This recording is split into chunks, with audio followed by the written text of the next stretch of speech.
सकते रिफंड के लिए। एयरलाइंस वालों को अगर आप रिफंड के लिए कम्युनिकेट करेंगे तो आपको बोलेगा कि आपका जो टिकट है वो थर्ड पार्टी एजेंसी के थ्रू हुआ है, आप उनसे कम्युनिकेट कीजिए। तो एक और लंबा लूप हो जाएगा कम्युनिकेशन का।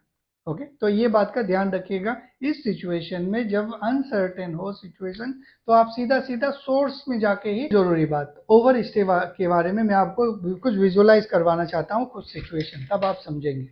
उससे पहले जिन लोगों का मैंने उम्रा वीज़ा इशू करा है, और वो सऊदी के अंदर में है और उनका 75 डेज से ज़्यादा हो गया है स्टे पीरियड, वो लोग मुझे प्लीज़ कांटेक्ट करें। जो कम्युनिकेशन चैनल है उससे, व्हाट्सएप या ईमेल जिसके थ्रू आपका वीज़ा मैंने दिया था, उससे आप इमीडिएटली कांटेक्ट कीजिए और उसमें कांटेक्ट करने के बाद आप फ्लाइट टिकट शेयर कीजिए और अपना डिटेल बताइएगा क्या सिचुएशन है, ताकि मैं आपको हेल्प कर सकूँ, है ना, जितना हो सके।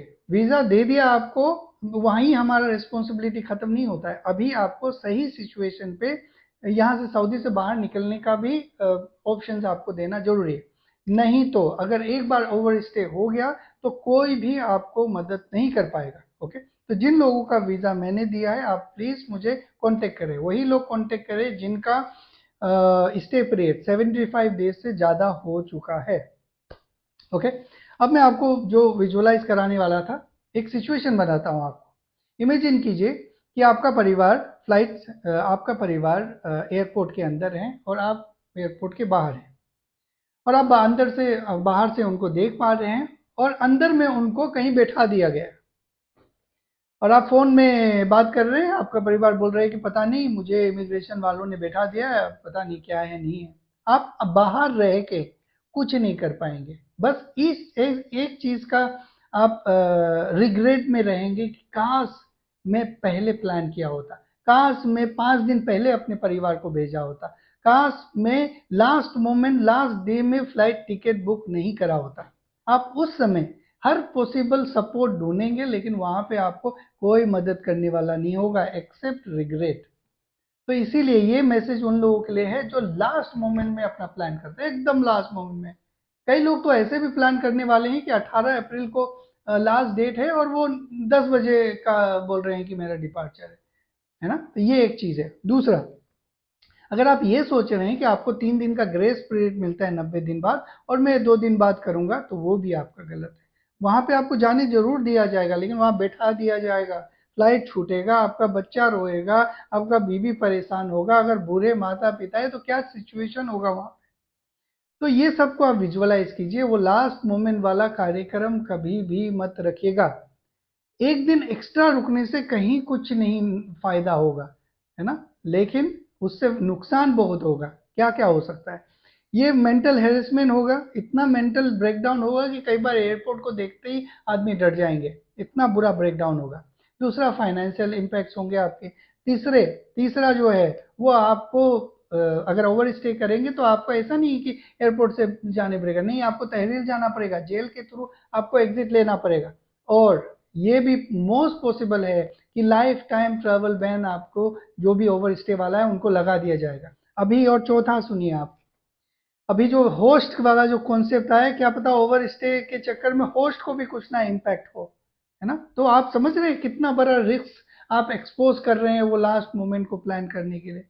इसीलिए मेरा कोई फायदा नहीं है अगर आप ऐसा कर रहे हैं, लेकिन आपका नुकसान है उसमें। ठीक है, तो इस चीज को विजुअलाइज कीजिए। 5 दिन पहले भेज दीजिए अपना परिवार को, 10 दिन पहले भेज दीजिए, लेकिन वो लास्ट मोमेंट वाला काम मत कीजिएगा। अब जिन लोगों का, मैं इसीलिए बोल रहा हूँ जिनका 75 डेज हो गया, उनको मैं यही ज्ञान दूंगा व्हाट्सएप में भी, अगर मुझे वो मैसेज करेंगे तो उनको बताऊंगा क्या प्रॉब्लम हो सकता है, बाकी वो अपना जाने। तो इसीलिए आपका अगर अभी फ्लाइट शेड्यूल है और 85 डेज हो गया है, तो आपको जो भी अर्लीस्ट फ्लाइट मिलता है उसमें बिठाइए अपना परिवार को और भेज दीजिए।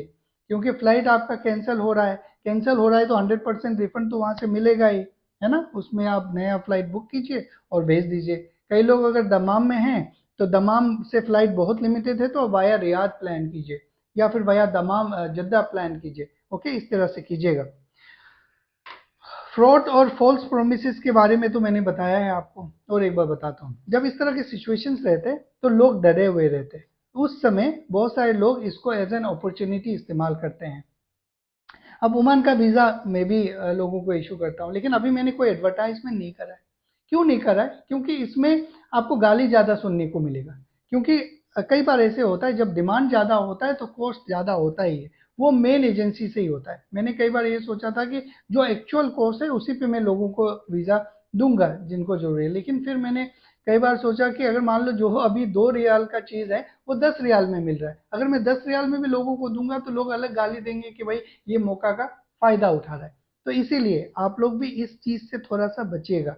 अगर आपको कोई चीज अनरीजनेबल प्राइस में मिल रहा है तो उसको एवेल्युएट कीजिए। पहले देखिए कि मुझे लेना जरूरी है नहीं है, कौन सा सोर्स है उसका, कहाँ से है, वो कंपनी है नहीं है। क्योंकि मैं भी कुछ ऐसे फ्रॉड एक्टिविटी से गुजरा हूँ जिससे मुझे बहुत अच्छा एक्सपीरियंस है इस चीज़ का।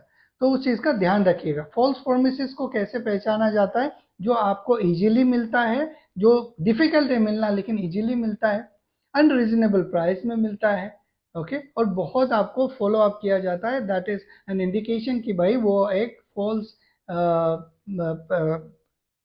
इंडिकेटर है, ओके।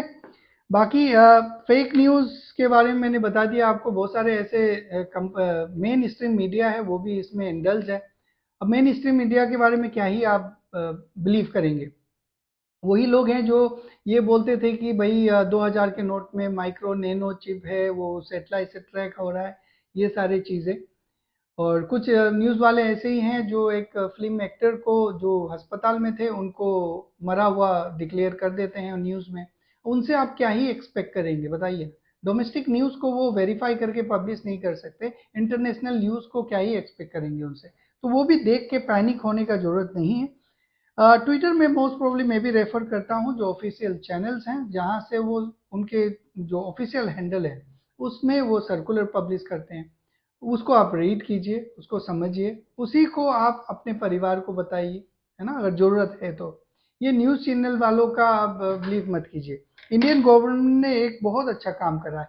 4 हफ्ते के लिए उन्होंने क्या करा है कि जो टीआरपी वाला जो रेटिंग कैलकुलेटर है उसे बंद ही कर दिया है। जो कंपनी है जो इसको कैलकुलेट करता है, बोला है कि 4 हफ्ता के लिए टीआरपी का कोई पैरामीटर लागू ही नहीं होगा। जब लागू ही नहीं होगा तो लोग बढ़ा चढ़ा के अपना परफॉर्मेंस, अपना व्यूअर्स गैदर करने की कोशिश नहीं करेंगे। तो ये था ministry of information and broadcasting India का एक सर्कुलर था।